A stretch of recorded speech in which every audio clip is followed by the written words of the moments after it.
reaching for what is ahead. Sa itong una, biyaan nimo kadtong naa sa likod. O mupadayon ka, ikaduha, mupadayon ka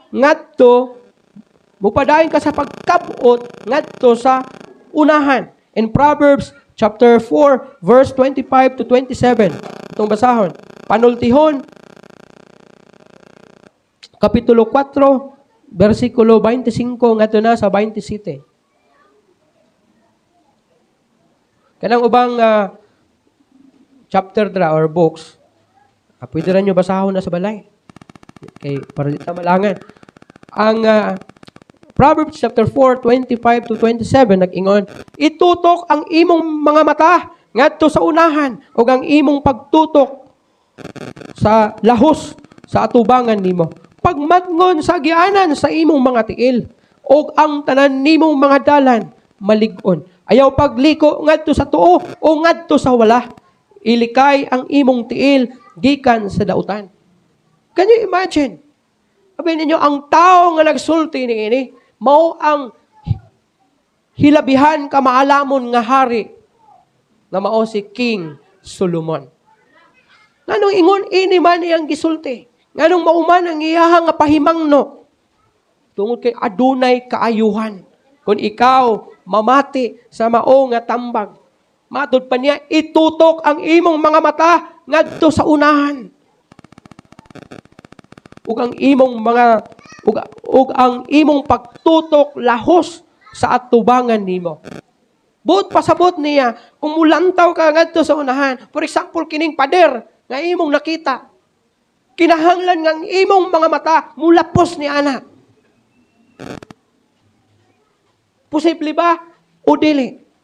Kung literal nga itong sabton, imposible gid siya.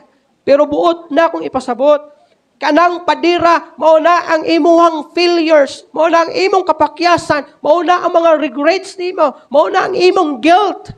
O buot sa Ginoo, ngalampasan nimo na. O posible ka na ang mahimong babag nimo kay imo manggong gidala. Manaingon niya, kalimti og biyae, isalikway. Now, reaching for what is ahead means focus, determines direction.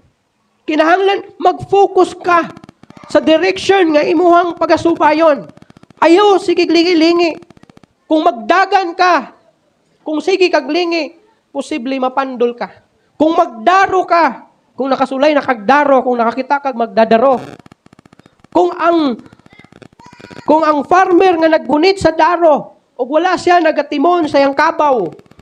Kung asa paingon, kay sige siya glantaw dito sa kilid niya o sa pikas kilid niya, posible. Di gyud na mulin niya ng kabaw diya sa imuhang gidaro. Ano man, may man og naibuot ng kabaw. Nga, maingon ra siya nga, sige boss, pwede ra ka matuog dito boss, ako na'y bahala guyod-guyod ani.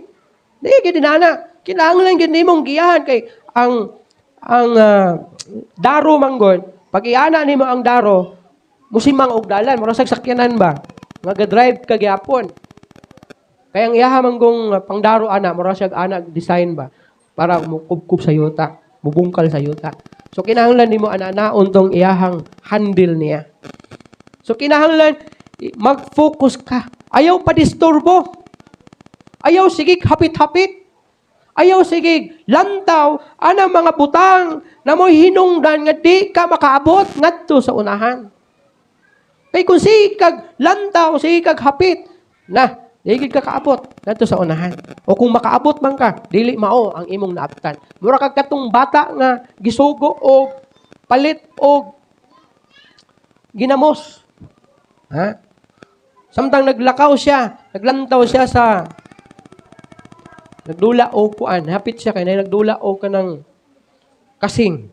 Sige dulag kasing. Hapit siya hunong sa dito Pagkahuman, na-realize niya, sa tindahan man din sa paingon, kaya gisugo man siya. So, may bakta siya pa tindahan. Pag abot sa tindahan, ayo! Una-una, sa'yo mo adong? Ito'y paliton ako, ha? Nalimot na siya. O gingon siya, papalitan lang kong kasing ti. Awa. Ang ginamos, nahimong kasing.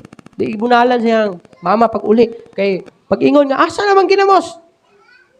Ang ginamos dito, maabi kong kasing. O di, nabunalan. Kay sige maglantaw, atong nagdula og kining kuan kasing. Natoy amahan miadto sa pantalan. Na siya'y 5 kabuk anak naghawid sa iya. Oh, ngunit ang uban sa kamot. Bakta sila padog pantalan. And then, pag abot nila pantalan, katong bata nga nado sa likod, nagunit sa likod, nakakita siya nga na ay tao nga, maligyag mga balons ba? Anong daghang kong balons? Nakita siya na. Wala, kanindot sa balons eh. So, sige siyang, gunit sit siyang papa. Sige, anak. Oh. Hanto, dibuhi siya. Kay nalingaw siya sa balons. Pag buhi niya, dool siya sa balons. Hangad-hangad siya sa balons. Okay, lahik design man ng mga balons, di ba? Katong kanang ginabaligya. Kita wala, ganahan gid kay siya.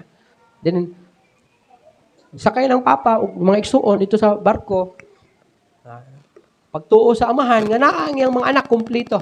Pag sakay niya sa barko, larga na ang barko. Gihap niya mga anak, o gitanaw, salong, kulang mag-isa. Upat na malang ni. Paglantaw niya dito sa pantalan, aray ang anak, nagsigahangan itong balons. Oh.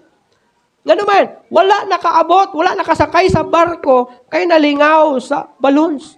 Dili ka makapadayon nga to sa unahan. Kung sige kag lingi, sige kag lantaw, mga butang na makababag o mahimong hinungdan nga dili ka makaabot. Mana kung naamoy mga kapakyasan, naamoy mga regret, and even mga kadaugan, ayaw na to hinumdumi pa. Kaya magsige na maglingi adto. Kung daghan mo kwarta atong 2025, magsigigingon ka, may pamantong 2025. Di pa man mahutag kwarta akong bulsa. Karon wagid pusoy gyud 2026. Namo na. Sige lantaw dito. May patong 2025 ni abroad na lang ko. Karon di na jud ko ka-abroad kay tiguang na ko. Ayaw sige lantaw adto. Kaya nga naman, dili mo maangko ng panalangin sa Ginoo, nabuot niyang buhaton diha kanimo. Spiritual growth requires intentional pursuit. Yata sa itong spiritual life.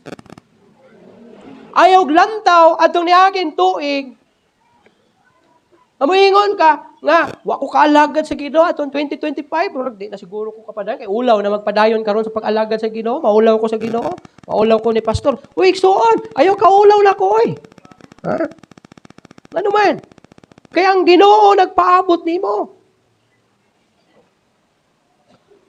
Kung gusto ka na ikaw mutubo sa imong espirituhanong bahin sa imong kinabuhi, kinahanglan do na kay intention. Kung moingon kag intention, do na kay buhaton, do na kay decision na dapat nimong desisyonan sa imong kinabuhi. Ngamoingon kang ako ni buhaton this year. Mao ni akong buhaton karon tuiga. Inani akong life, akong himuon karon tuiga. Akong pangayoon sa Ginoo nga may inani akong spiritual life. Kung magsigag lantaw niya tuig, talagsara mo kumusimba niya tuig. Murag talagsara, pusul kumusimba karon tuiga siguro kay mao gyapon. Kung gusto ka nga makalahutay sa pag-alagad sa Ginoo, biya ito, ayaw ito hinumdumi, kalimti ito. Kay mao to'y mahimong babag, nga ang imong lifestyle sa pag-alagad sa Ginoo, way kalainan ni aging tuig. Walay kabag-uhan.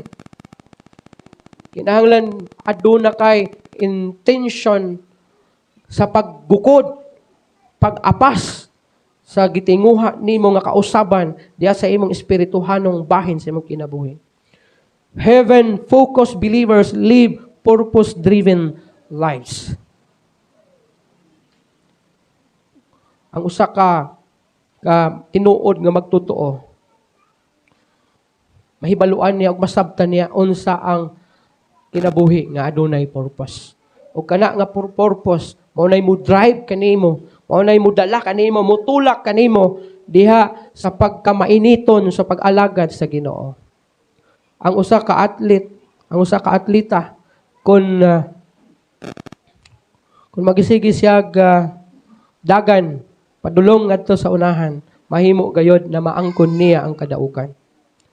Set godly priorities. Kung gusto ka nga gamiton ka sa Ginoo, kung gusto ka mulig-on, mutubo ka sa imong spiritual life karong tuiga, set godly priorities.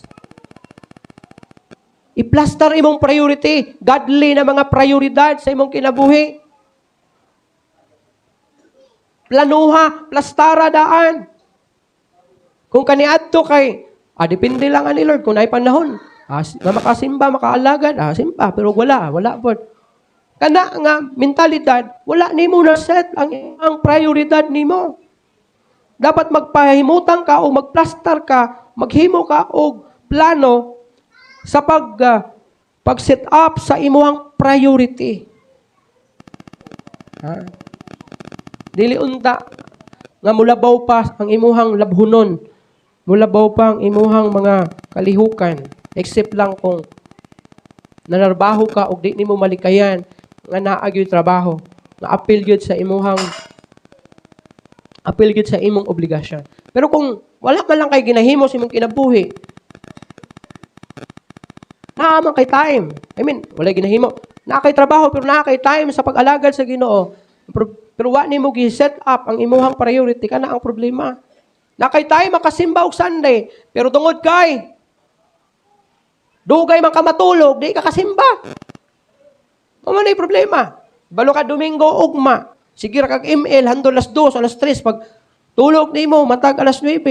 Kapoy lawas pag ingon, oy alas 9 naman, kapoy naman kayo. Sunod Domingo na siguro. Pwede mo unta ka matulog og sayo. Alas 7 sa gabi para makamatapog sa'yo. Kabalo ka nga, simba ugma, pero tuakas dagat, naglatagaw. Dito ka naghugoy-hugoy, unyagi kapoy, kay balo ka aning dagat. Kaya ako, experience na ako, pag magligo gani, outing, dagat destination, kapoy kay sa lawas. Ambot bitaw, kapoy, mga maligog dagat. Nagpauli sa balay, kapoy yung kayo. Muna nga, pagkaugma, may nga, di ako musimba, magkapoy, mamawi, o pahulay. Ibalo ka nga, simba ugma. Pero naglatagaw ka, naglaag-laag ka. Manang wala, di ka kasimba kay kapoy. Pero kung imuhang giset up ang imong priority, hibaluan nimo kung kano saan nimo ni buhaton. Kano saan nimo dapat dili buhaton. Kang kinsa ni dapat o kang kiniba para sa Ginoo, kiniba para sa akong kaugalingon. Kaya usahay tikasa, di lang usahay. Tikasan kita. Ginatikasan nato ang Ginoo. Kita ang example. Ang Domingo ingon ang Ginoo, igahin na para sa Ginoo. Pero usahay imong tikasan ang Ginoo, kwaon nimo ang Sunday kay igahin nimo si imong pagpahulay, kay kapoy ka. Di ba tikasan tawag ana? Kita ka ang panahon magtrabaho Monday to Friday o to Saturday. Pero, ingon makakapoy sig panarbaho. Lunes, hantod, Sabado, sige trabaho. Pahulay Domingo. Matulog kay mamawi sa lawas. Wala man gulag ingon ang Bible. Ingon sa Bible, ihatag sa Ginoo. Dili, ihatag sa imong lawas nimo. Alangan kay kapoy. Nagtrabaho na gani. Pag uli sa balay, magpulaw pag yun. Unsay kapulawan? Way hinungdan. Pagkahuman, tulog og sayo. Tulog sayo. Tulog og kadlawon, mumatawag sa'yo trabaho. Tapos uli, mahulang gyapon. Kalingawan gyapon ang way mga hinungdan. Pagkahuman, pag-abot sa Sabado, mao gyapon. Pagka Domingo, mingon na nga. Ipalahulay na nako nin sa Domingo kay kapoy ka kong lawas. Kung nagtrabaho ka, niuli ka alas 5, puyok-puyok sa pamilya pag-abot sa balay, pagka alas 8, alas 9, pwede na kapahulay, oy. O di, kapahulay na imong lawas nimo. Kaya ang makakapoy ka ng kana bitong gamay ra tulog mo ginay makakapoy. And seek spiritual growth. Gawas nga mag-set up ka or i-set up nimo ang imong godly priorities. Kinahanglan pangitaon gyud nimo nga ikaw mo tubo diha sa imong espirituhanong bahin. Ayaw sugot nang imong kahimtang sa imong espirituhanong bahin sa 2025 mao lang gyapon karong tuiga. 2025 di ka balo mo ampo. Pagka 2026 di gyapon ka balo mo ampo. Ayaw usaba.